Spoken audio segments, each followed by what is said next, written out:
இன்றைக்கி என்ன ட்ராயிங் பார்க்க போகிறோன்னா, ஒரு ரியலிஸ்டிக்கான ஒரு லிப் எப்படி வரையலான்னு பார்க்கலாம். அதுக்காக ஸ்ட்ரெயிட்டாக ஒரு லைன் போட்டு 2 லைனுக்கும் நடுவால் 2 பால்ஸ் போட்டுக்கலாம். இந்த 2 பால்ஸ் எந்த அளவு இருக்கோ அதுக்கு கீழே நீள்வட்டமாக அதே மாதிரி போட்டுட்டு நம்ம லிப்ஸோட ஷேப் வரைஞ்சோன்னா லிப்க்கு வந்து கரெக்டாக வந்துடும். அதுக்கப்புறம் எக்ஸ்ட்ரா இருக்க பீசஸ் இரேஸ் பண்ணிக்கலாம். இப்போ கலர் பண்ண ஆரம்பிக்கலாம். எங்கிட்ட இருக்க நார்மல் கலர் பென்சில் தான் நான் யூஸ் பண்ணியிருக்கேன். அதுக்காக கலர் கொஞ்சம் லைட்டாக தான் தெரியும். ஃபஸ்ட்டு பேபி பிங்க் கலரை வச்சு லிப் முழுக்க நம்ம கலர் பண்ணிக்கலாம். அதுக்கப்புறம் அதை விட கொஞ்சம் டார்க்காக இருக்க பிங்க் கலரை வச்சு பார்டர்ஸ் இருக்கும் பார்த்தீங்களா, அதுக்கெல்லாம் லைட்டாக டார்க் பண்ணிக்கிறோம்.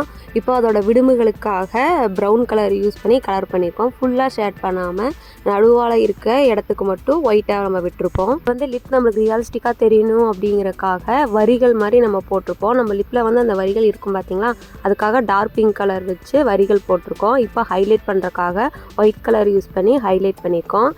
இதோட நம்ம ட்ராயிங் கம்ப்ளீட் ஆயிடுச்சு. இதே மாதிரி உங்களுக்கு ட்ராயிங் வேணால் நம்ம சேனலை சப்ஸ்கிரைப் பண்ணிக்கங்க, கமெண்ட் பண்ணுங்கள்.